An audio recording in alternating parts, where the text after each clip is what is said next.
Tuhan, terima kasih. Engkau Allah yang setia, yang sudah menunjukkan kemurahan dan kebaikan dalam hidup kami. Tuhan berjanji terus memulihkan kami. Terima kasih. Dan kami boleh tenang di dalam hadirat Tuhan. Haleluya.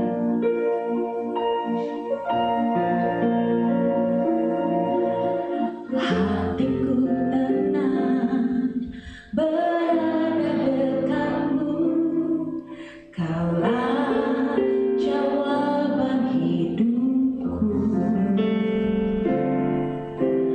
Hatiku tenang berada dekatmu, Kau yang pelihara hidupku. Pertolonganmu begitu ajaib, Kau telah memikat hatiku. Di saat aku tak sanggup lagi, di situ tanganmu bekerja. Pertolonganmu begitu ajaib, Kau telah memikat hatiku. Kini mataku tertuju padamu, ku rasakan kasih-Mu Tuhan. Mari bersama-sama pagi ini katakan kepada Tuhan. Hatiku tenang berada dekatmu, Kaulah jawaban hidupku. Hatiku tenang berada dekatmu, Kau yang pelihara hidupku. Pertolonganmu begitu ajaib. Pertolonganmu begitu ajaib, Kau telah memikat hatiku.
tertuju pada Tuhan, kehidupan kami tertuju pada Allah, dan kami mengandalkan Tuhan. Mari Roh Kudus mengurapi kami, menjamah kami.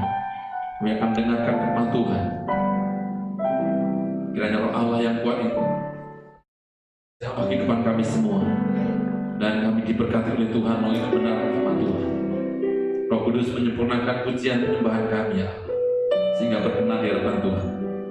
Kami berdoa mohon hadapan Tuhan, kiranya yang beribadah pada hari ini, mereka yang datang dalam sakit Tuhan sembuhkan. Tuhan melakukan pemulihan, Tuhan melindungi kami semua, dan Allah senantiasa menjaga kita. Kami percaya Tuhan Allah Immanuel terus menyertai kami.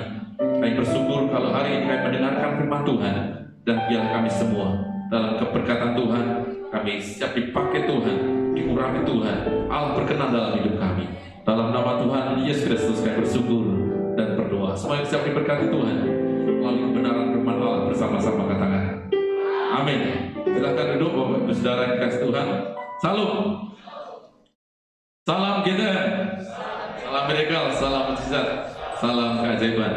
Puji Tuhan, Saudara, kita akan buka Alkitab kita di dalam Amsal 24 ayat yang ke-16. Saudara, kita buka Alkitab kita di dalam Amsal 24 ayat yang ke-16. Kita akan baca bersama-sama ayat ini, dan kiranya kita diberkati oleh Tuhan melalui kebenaran firman Allah ini. Kita baca bersama-sama. 2, 3. Sebab 7 kali orang benar jatuh, namun ia bangun kembali, tetapi orang fasik akan roboh dalam bencana. Saya ulangi lagi firman Allah ini untuk kita semua, mengatakan demikian. Sebab 7 kali orang benar jatuh, namun ia bangun kembali, tetapi orang fasik akan roboh dalam bencana. Kalimat awal, Saudara, di bagian awal inilah yang akan kita bahas, yaitu sebab 7 kali orang benar jatuh, namun ia bangun kembali. Ada kata 7 di sana. Beberapa waktu yang lalu ayat ini sudah saya share melalui renungan pagi, dan kemudian ada yang bertanya, mengapa angka 7 yang dipakai dalam ayat ini? 7 kali orang benar jatuh. Saudara, bukan satu kebetulan, bukan hanya asal penyebutan saja. Di sana tertulis 7 kali. Kalau kita melihat angka ini, Saudara, bahwa penciptaan hari pertama, kedua, ketiga, dan hari ke-7, Tuhan mengatakan semuanya baik, dan beristirahatlah. Saudara, bahwa Tuhan Allah pun beristirahat pada hari yang ke-7 itu, melihat semua ciptaannya sudah baik, semua sempurna dan indah, maka beristirahatlah. Angka 7 boleh diartikan sudah lengkap, sudah sempurna. Kira-kira demikian, Saudara yang dikasihi Tuhan.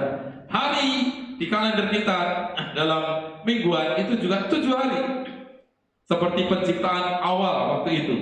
Saudara yang dikasihi Tuhan, pada hari yang ke-7 maka kemudian beristirahatlah. Bagi kita semua, Saudara, sekarang ini, maka ketika kita peringati umat Kristiani di seluruh dunia, Saudara, bahwa ada satu hari yang harus kita beristirahat, tidak bekerja, maka kita masuk dalam hadirat Allah, kita beribadah di sana.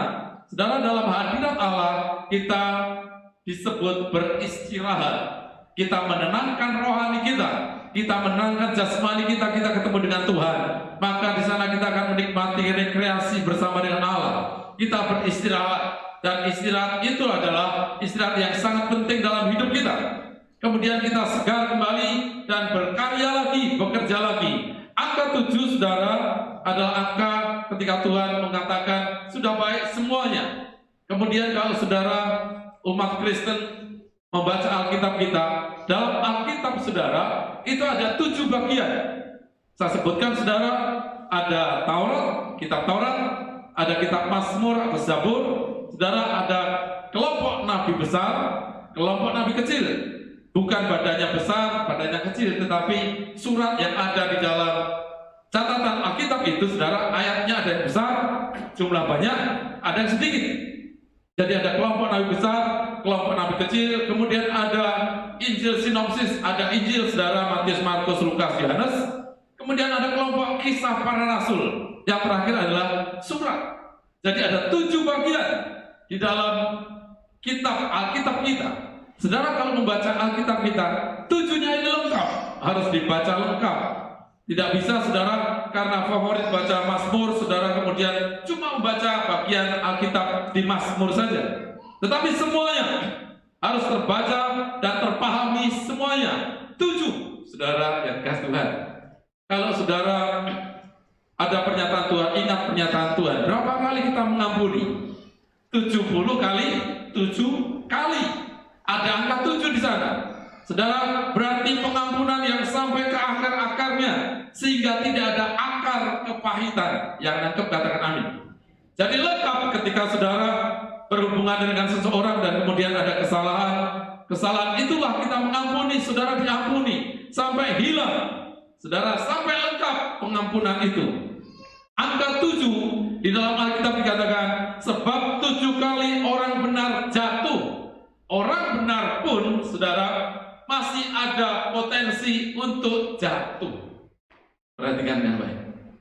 Ayat ini menyatakan berarti orang benar pun bisa jatuh. Bukan berarti ketika saudara kenal Tuhan, kemudian dibaptis, memberi diri dibaptis, kemudian menyatakan Kristen, mengikut Tuhan, menjadi orang yang sempurna dan kemudian tanpa dosa, tidak bisa berbuat dosa. Bukan berarti ini kemudian menjadi toleran terhadap dosa, saudara. Dalam kasih Tuhan, orang benar yang dikatakan jatuh ini adalah tanpa kesadarannya, saudara, yang sudah dijamah oleh Tuhan, akhirnya tetap berdosa saja, berdosa lagi, maksudnya demikian. Saudara, walaupun kita disebut orang yang dibenarkan, toh masih bisa juga terlibat di dalam dosa.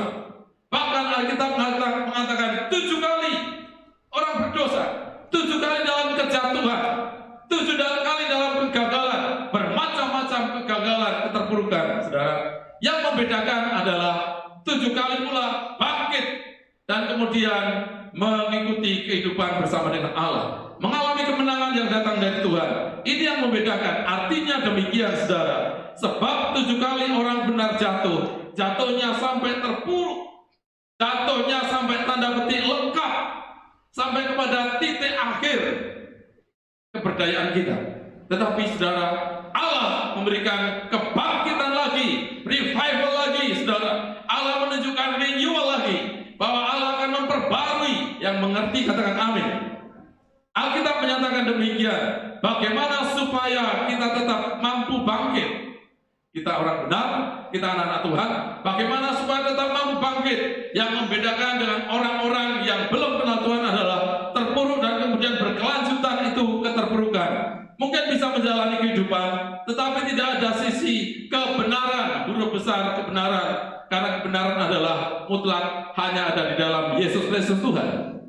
Saudara yang dikasihi Tuhan, bagaimana supaya bisa tetap mampu bangkit dan kemudian menjalani kehidupan bersama dengan Allah? Yang pertama adalah, saudara, nanti kita akan belajar 2 rasul besar di dalam Perjanjian Baru. Saudara, mematahkan segala rintangan yang coba menghalangi kita untuk bangkit.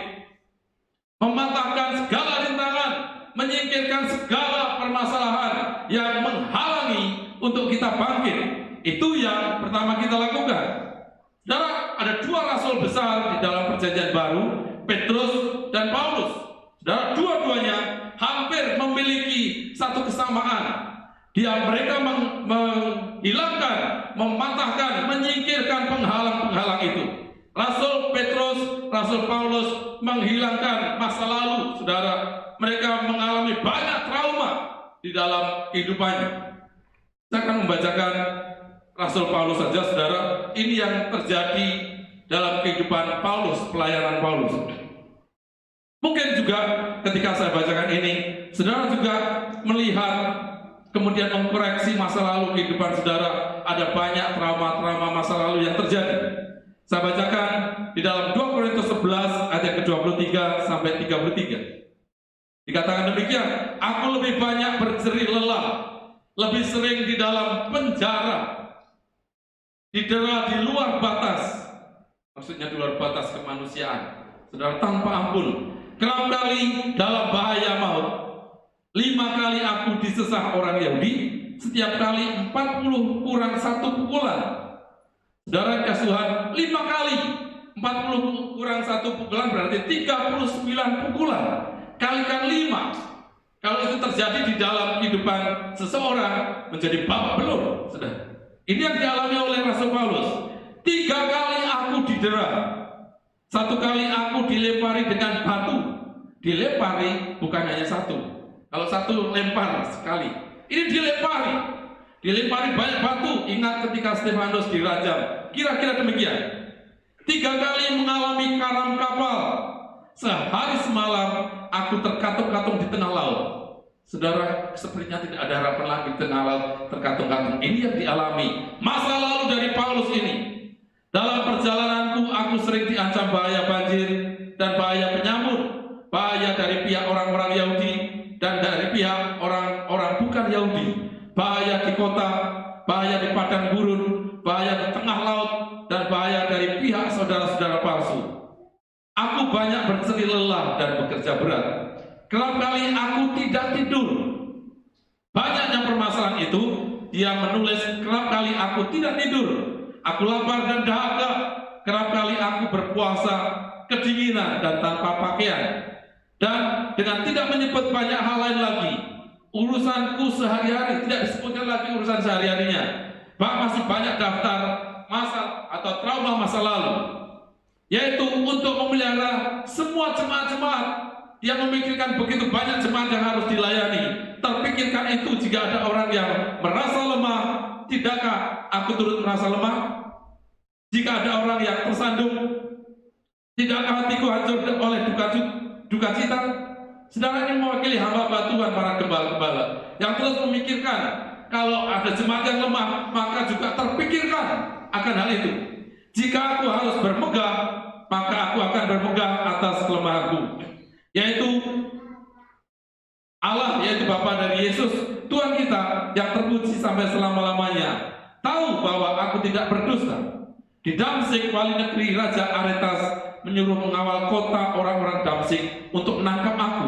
Dia dikejar-kejar. Tetapi dalam sebuah keranjang, aku diturunkan dari sebuah tingkap keluar tembok kota, dan dengan demikian aku terluput dari tangannya. Dari penginapannya, saudara, dia diturunkan dengan keranjang, dengan kain yang diikat-ikat, diturunkan untuk bisa diselamatkan. Ada banyak hal peristiwa dalam kehidupan Paulus yang begitu banyak tragis, saudara, masa lalu yang bisa membuat dirinya trauma.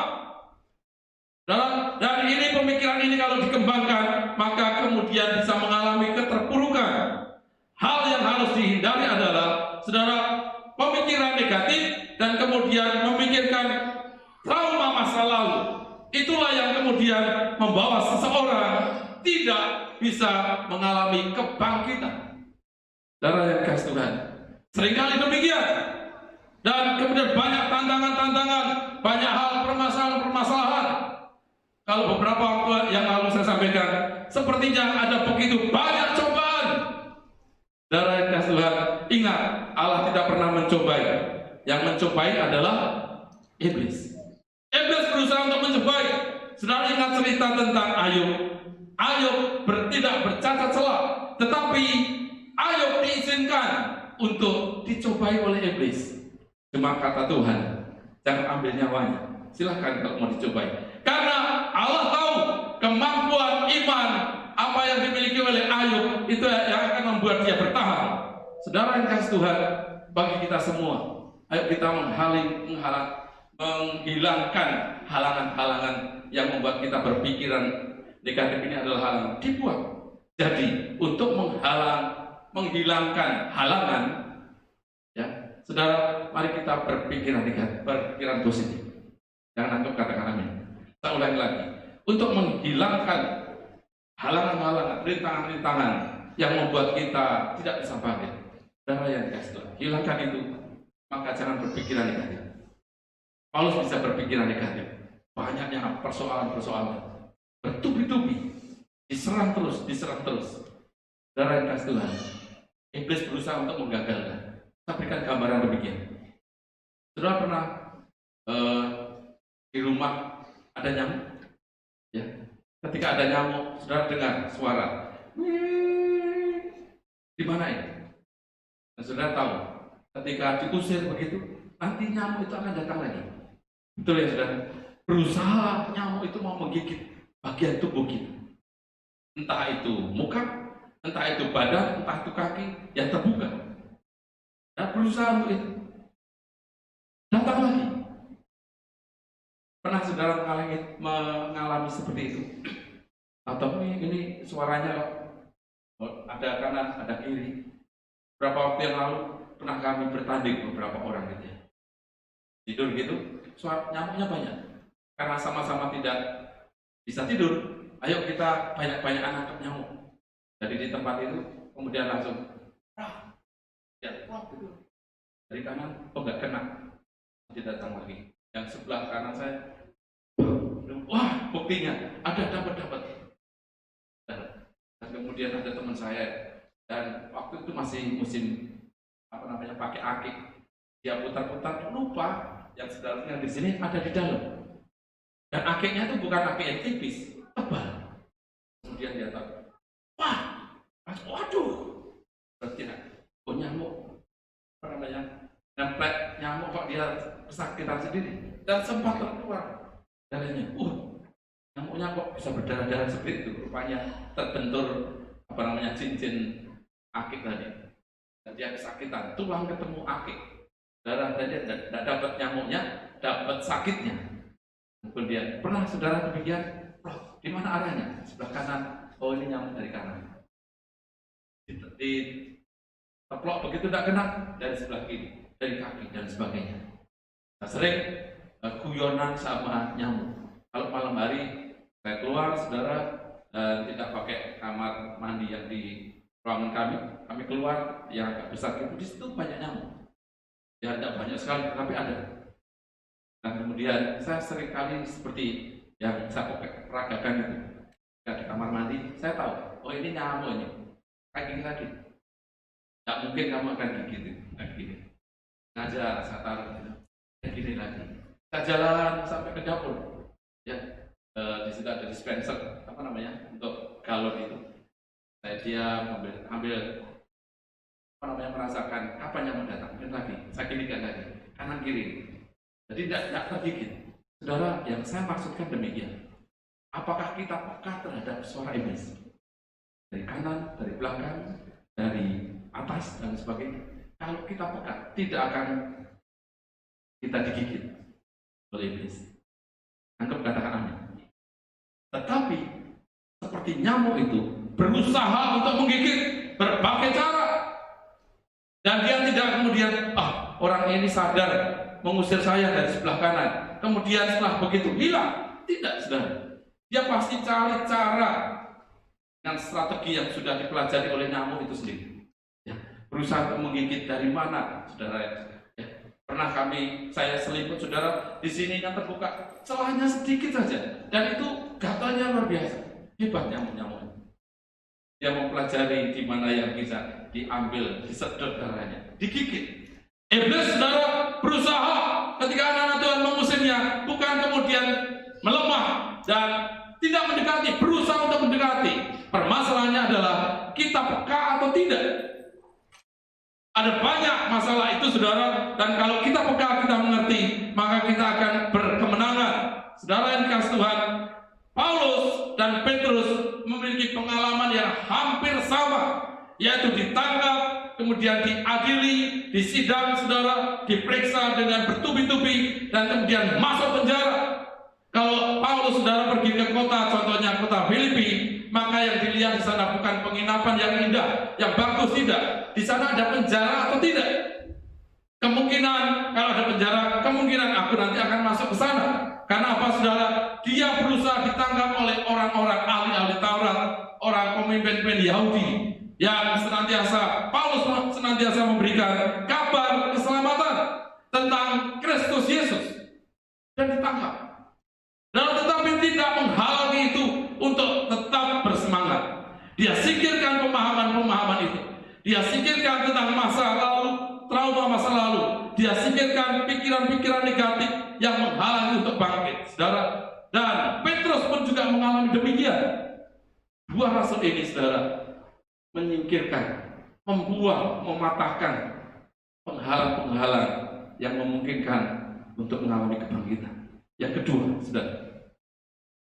Kita akan baca di dalam Kisah Para Rasul 9 ayat pertama sampai 6, yaitu menerima kasih Allah. Bagaimana supaya kita tetap bisa menerima kasih Allah, saudara, adalah kita hidup berkenan di hadapan Tuhan, dan kiranya kasih Tuhan terus ada pada kita. Yang saya maksudkan ini adalah bahwa Petrus dan Paulus rupanya mendapatkan belas kasih Tuhan yang berlebih, berlimpah-limpah, sehingga Tuhan Allah membawa dirinya ketemu dengan Paulus, ketemu dengan Petrus. Saudara, kita akan baca di dalam Kisah Para Rasul 9 ayat pertama. Sementara itu berkobar-kobar hati Saulus. Hati Saulus ini berkobar-kobar, merancang kejahatan untuk mengancam dan membunuh murid-murid Tuhan. Ia menghadap imam besar dan meminta surat kuasa daripadanya untuk dibawa kepada majelis-majelis Yahudi di Damsyik, supaya jika ia menemukan laki-laki atau perempuan yang mengikuti jalan Tuhan, ia menangkap mereka dan membawa mereka ke Yerusalem. Dalam perjalanannya ke Damsyik, ketika ia sudah dekat kota itu, tiba-tiba cahaya memancar dari langit mengelilingi dia. Ia rebah ke tanah, dan kedengaranlah olehnya suatu suara yang berkata kepadanya, "Saulus, Saulus, mengapakah engkau menganiaya aku?" Jawab Saulus, "Siapakah engkau, Tuhan?" Katanya, "Akulah Yesus yang engkau aniaya itu." Kalimat ini perhatikan. "Tetapi bangunlah dan pergilah ke dalam kota. Di sana akan dikatakan kepadamu apa yang harus kau perbuat." Saudara yang kasih Tuhan, ketika hatinya berkobar-kobar sebelum dijamah oleh Tuhan, saudara, ada trauma. Bukan, maksudnya adalah dirinya adalah orang pembuat keonaran, pembuat kejahatan, terlibat di dalam kegelapan sebelum dijamah oleh Tuhan. Tetapi ketika dia memiliki hati berkobar-kobar, puji Tuhan, mendapatkan kasih dari Allah. Tuhan menemui Saulus ini dan berkata, "Saulus, mengapa kamu menganiaya aku?" Tuhan sendiri yang berinisiatif menjumpai Saulus ini. Saudara kasih Tuhan, begitu pula pada Petrus. Nah, Petrus pernah tidak mengakui Tuhan. Ya, di beberapa waktu yang lalu saya sampaikan ini. Dia tidak mengakui Tuhan beberapa kali. Lumayan berkokok, "Kau tidak mengakui aku." Kira-kira demikian. Kemudian setelah peristiwa itu, Tuhan menjumpakan dirinya kepada Petrus. Saya baca ulang lagi, Yohanes 21 ayat 17. Kata Yesus kepadanya untuk ketiga kalinya, "Simon anak Yohanes, apakah engkau mengasihani aku?" Maka sedih hati Petrus karena Yesus berkata untuk ketiga kalinya, "Apakah engkau mengasihi aku?" Dan ia berkata kepadanya, "Tuhan, engkau tahu segala sesuatu. Engkau tahu bahwa aku mengasihi engkau." Kata Yesus kepadanya, "Gembalakanlah domba-dombaku." Dua rasul ini, saudara, dijumpai oleh Tuhan. Dan Tuhan yang memulai bertemu dengan Saulus. Kemudian, "Layani aku," kira-kira demikian. "Bangunlah, layani aku." Dia bertemu dengan Petrus. Saudara yang kasih Tuhan, "Apakah engkau mengasihi aku?" Petrus mengatakan, "Aku mengasihi, engkau mengetahui segala sesuatu. Gembalakanlah domba-dombaku."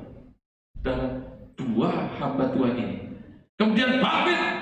Dia mengalami kebangunan rohani. Dia sudah dipersiapkan oleh Tuhan. Dan ketika mereka mau untuk dipakai Tuhan, maka Roh Allah menjamah hidup mereka. Dan kehidupan mereka menjadi luar biasa. Saudara, Petrus yang menjadi murid yang sangat dikasihi Tuhan. Kemana-mana saudara dia mewartakan kebenaran firman Allah. Dan dipakai Tuhan luar biasa. Begitu pula Paulus, dipakai Tuhan begitu luar biasa. Saudara, segala kemuliaan bagi Tuhan ketika dia melayani Tuhan. Saudara yang kasih Tuhan, di sana saya maksudkan adalah bagaimana supaya tetap mengalami bangkit, supaya terus bangun. Mari kita menerima kasih Tuhan. Sama-sama katakan, menerima kasih Tuhan. Ketika kita terima kasih Tuhan, menerima kasih yang datang dari Tuhan, maka saudara, itu memampukan kita untuk bangkit. Maksudnya adalah demikian. Saudara hanya memandang apa yang akan dikerjakan, yaitu kemuliaan Tuhan ada pada dia. Nanti kemuliaan akan maksud saya adalah kemuliaan Tuhan akan memenuhi dia. Paulus berkata, saudara, kalau saudara baca tadi dilanjutkan ayat 11, semuanya hormat kemuliaan Tuhan. Dia melakukan itu, nanti di hari belakang nanti kemuliaan Tuhan itu akan dia miliki. Jadi yang dipandang adalah Tuhan dan dia menerima kasih dari Tuhan. Sekarang ini yang kita lakukan adalah supaya terus bangkit adalah bahwa nanti kita akan menerima kemuliaan dari Tuhan. Ketika menerima kemuliaan Tuhan, maka membangkitkan kita, membangkitkan iman kita, kasih kita, dan itu kemudian kita mengalami kebangunan. Walaupun 7 kali mengalami kejatuhan, bangkit lagi.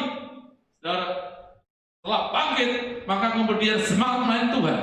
Tetapi begini, saudara, tadi disebut 7 kali mengalami kejatuhan.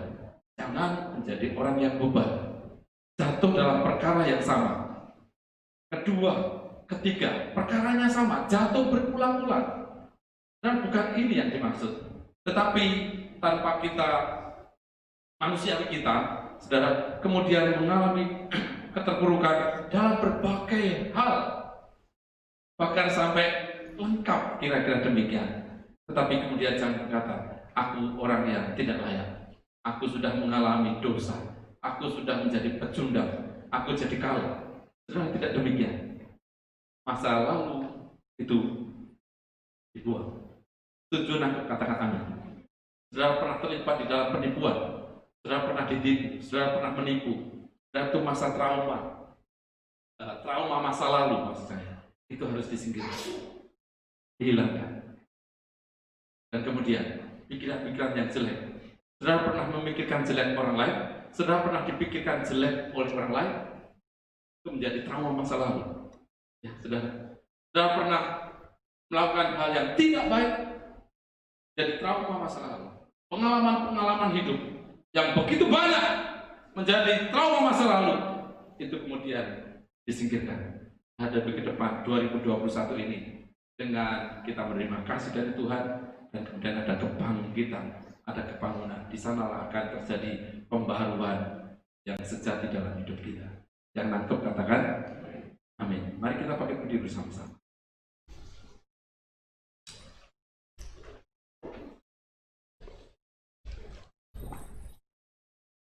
Kita akan sembah Tuhan. 7 kali orang benar jatuh, namun ia bangkit kembali. Ada juga yang bertanya demikian. Ketika jatuh itu, apakah Tuhan tidak ada? Tuhan ada. Saya bisa berikan gambaran demikian. Satu kali anak-anak saya di tangga itu masih kecil. Saya tahu nanti dia pasti jatuh. Nanti pasti jatuh. Karena badannya, jalannya belum imbang. Saya ada di situ. Jadi ya nanti jatuh. Tapi saya tahu nanti bakal jatuh. Betul, tidak lama kemudian, jatuh. Dia lihat saya. Bahasa Jawanya itu membi. Membi itu apa ya bahasa Indonesianya? Mau menangis gitu ya. Mau menangis tapi tidak jadi nangis. Baru mau mulai nangis. Membi.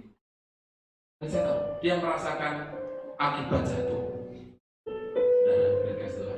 Ketika saudara mengalami keterpurukan, apakah Tuhan tidak ada? Tuhan ada. Tuhan melihat. Tapi orang yang benar adalah aku nanti tidak akan mengulangi. Ketika menurun tangga, maka akan hati-hati, berpegangan, tidak seperti ini mengalami kejatuhan. Banyak pergaulan hidup saudara. Ketika saudara jatuh, apakah Tuhan tidak ada? Tuhan ada. Tuhan melihat. Tapi saudara merasakan. Betapa banyak saudara merasakan trauma masa lalu. Saudara tinggalkan. Hal yang positif saudara pikirkan. Dan kegairahan akan terjadi dalam hidup kita. Yang nangkep mengerti katakan amin. Katakan saudara. Aku punya Tuhan yang besar, yang tak berjanji, yang sanggup menggenapi imanku bersama.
dan kita akan menerima perjamuan kudus. Bapak Ibu Saudara yang dikasih Tuhan, Allah rindu senantiasa menyatakan kebaikan bagi kita semua. Kita menerima berkat yang datang dari Tuhan. Untuk itu saudara yang dikasih Tuhan, kiranya berkat-berkat Tuhan jangan dihalangi oleh karena dosa, pelanggaran kesalahan.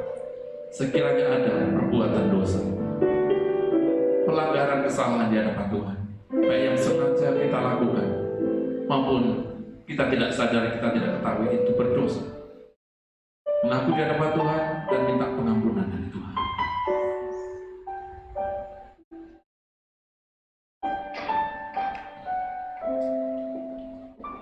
Haleluya.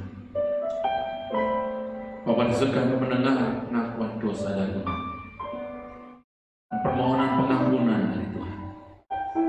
Allah yang penuh dengan kuasa, kiranya mencurahkan belas kasih kepada setiap umat Tuhan, satu persatu menerima kasih dari Tuhan. Kalau Petrus, Paulus menerima kasih dari Tuhan, kiranya kami juga menerima limpah kasih dari Tuhan. Dalam nama Tuhan Yesus Kristus, layakkan kami untuk menerima perjamuan kudus yang memampukan kami. Dalam nama Tuhan Yesus Kristus, dalam perjamuan kudus ini, layakkan kami menerima kekudusan yang datang dari Tuhan. Kami undang pelayan perjamuan kudus mempersiapkan diri. Kita pujikan pujian ini. Ku hidup karena percaya berjanji setia, harapanku selalu ada di dalam.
Sebab apa yang telah kuteruskan kepadamu telah kuterima dari Tuhan, yaitu bahwa Tuhan Yesus pada malam waktu Ia diserahkan mengambil roti, mengucap syukur atasnya, memecah-mecahkannya dan berkata, "Inilah tubuhku yang diserahkan bagi kamu. Perbuatlah ini menjadi peringatan akan aku." Karena kasih yang besar Dia berkorban bagi saya dan saudara, supaya kita mengalami kemenangan, terus menerima keselamatan yang datang dari Tuhan. Yang percaya katakan amin. Makan bersama-sama di dalam nama Tuhan Yesus Kristus.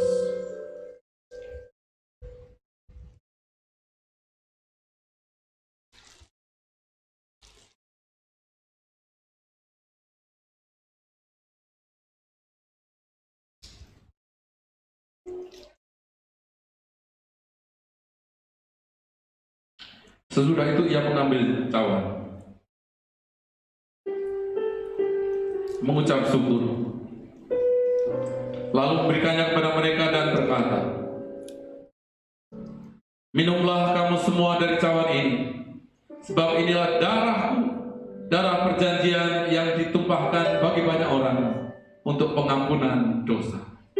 Darah Yesus Kristus penuh dengan kuasa, sanggup memulihkan kita, sanggup memperbarui hidup kita. Yang percaya katakan amin. Minum bersama-sama di dalam nama Tuhan Yesus Kristus.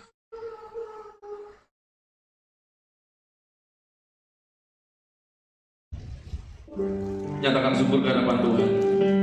Terima kasih kepada Tuhan. Syukurlah kepada Tuhan. Haleluya.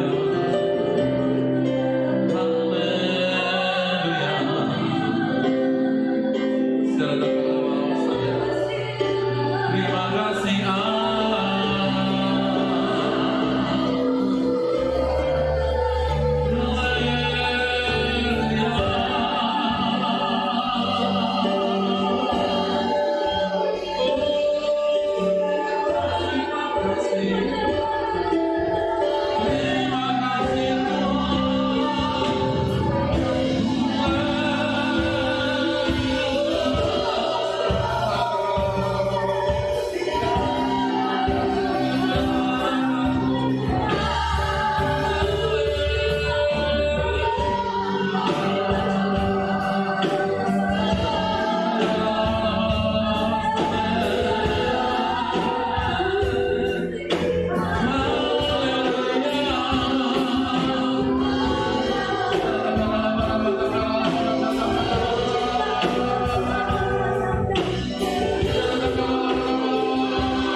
kerinduan saudara, berdoalah secara pribadi, berdoa buat keluarga saudara masing-masing. Kiranya dalam kasih perlindungan Tuhan, mari kita berdoa.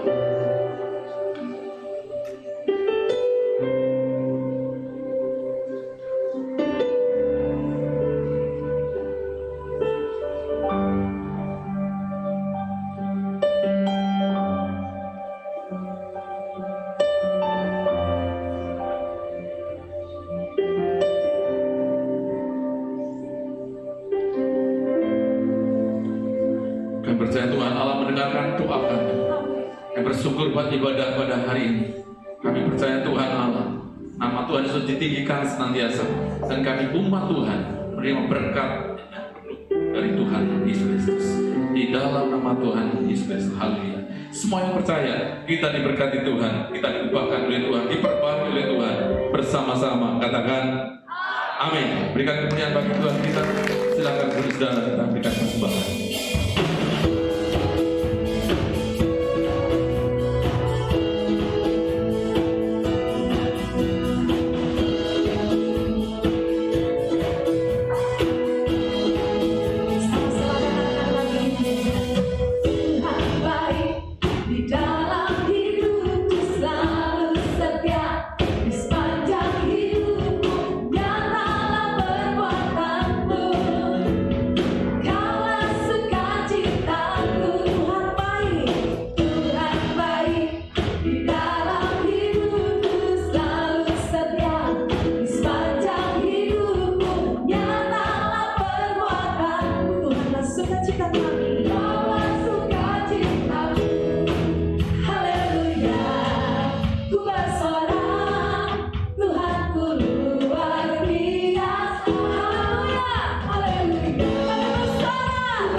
Bisa angkat tangan saudara. Yang baru pertama kali hadir tidak ada. Tuhan berkati saudara, dan ibadah tengah minggu kita diliburkan untuk beberapa minggu ini saudara, dan nanti sekitar tanggal 18 atau 19 Januari bahwa pengurus akan berkumpul. Nanti akan kita rapat program gereja di tahun 2021, dan ibadah minggu depan tetap 4 kali kita akan selenggarakan. Saudara terus jaga kesehatan, jaga tetap disiplin protokol kesehatan di dalam hidup kita dan dalam keseharian kita supaya terpelihara dengan baik. Dan kesempatan yang baik ini juga saya mengapresiasi yang tinggi karena apa, saudara tetap mempertahankan kebenaran sampai dalam persidangan. Ibu Dina bisa berdiri Bu Dina karena sampai ke mempertahankan kebenaran. Ada pengajaran yang tidak benar ditarakan dalam dunia pendidikannya, tetapi memiliki prinsip sampai ke PTUN Samarinda, dan bersyukur ada anak Tuhan yang terus memberikan kebaikan dibela oleh Tuhan. Berikan tepuk tangan. Dan percaya bahwa Allah akan memberikan kebaikan, Allah sendiri akan berperkara karena kebenaran tidak bisa dikalahkan dengan kegelapan. Setuju? Katakan amin. Terakhir, ada di antara kita yang berulang tahun di bulan Januari, bisa angkat tangan. Yang berulang tahun di bulan Januari, puji Tuhan, dan bisa maju ke depan. Kita akan berdoa bersama-sama yang berulang tahun di bulan Januari. Selamat ulang tahun, mari sahabat, ulang tahun pernikahan. Puji Tuhan, silakan ada kejemaat dan kita akan berdoa. Di sini juga bisa tidak terlalu numpuk, kasihan sendiri Ibu Pandi. Ya, puji Tuhan. Mari kita pakai berdiri bersama-sama. Angkat saudara, arahkan kepada saudara-saudara kita yang berulang tahun di bulan Januari, yang berulang tahun pernikahan. Kiranya berkat ilahi bercurah dan memberkati saudara-saudara kita ini. Bapa di surga, kami bersyukur kalau Tuhan sudah memimpin menuntun kehidupan dari anak-anakmu yang berulang tahun di bulan Januari. Masa lalu yang sudah dijalaninya, banyak hal yang terjadi. Kami sangat percaya harapan kami ada dalam tangan Tuhan, pengandalan kami dalam tangan Tuhan, perjalanan hidup selanjutnya dalam kasih penyertaan Tuhan diwarnai dengan keberhasilan, diwarnai dengan berkat-berkat ilahi di dalam nama Tuhan Yesus Kristus. Yang berumah tangga tambah-tambah bahagia bersama keluarganya, mendapatkan perlindungan kasih dari Tuhan. Yang bekerja mendapatkan hikmat yang datang dari Tuhan. Dalam pekerjaannya Allah membawa keberhasilan, senantiasa dalam pemeliharaan Tuhan. Dalam ulang tahun pernikahan, Tuhan juga memberkati pernikahan dari hamba-Mu ini. Kami bersyukur ya Tuhan. Yang sekolah, Tuhan memberikan pengetahuan, kecerdasan yang datang dari Tuhan. Penyertaan Allah menyertai pergaulan yang baik Tuhan berikan. Dan kami sangat percaya anak-anak-Mu ini dalam kasih penyertaan Tuhan, dalam perlindungan Tuhan, dalam berkat Tuhan. Di dalam nama Tuhan Yesus Kristus kami berdoa. Haleluya. Bapak Ibu Saudara, kita akan mengakhiri ibadah ini. Kiranya berkat Tuhan ada pada kita semua. Kita pujikan, Kau tunjukkan kasih setia-Mu. Tuhan menyediakan segala yang kita perlukan. Haleluya.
Terimalah kasih sukacita, damai sejahtera dari Allah Bapa, Anak, dan Roh Kudus demi nama Tuhan Yesus Kristus mulai hari ini sampai selama-lamanya. Diberkati keluarga rumah tangga, diberkati usaha pekerjaanmu, diberkati kesehatanmu, dan diberkati pelayananmu. Apa yang kau rencanakan, kau kerjakan, dibuat Allah berhasil, beruntung, dan berkemenangan. Mari percaya Allah yang memberkati kita, katakan dengan penuh iman bersama-sama. Amin. Salam Tuhan Yesus.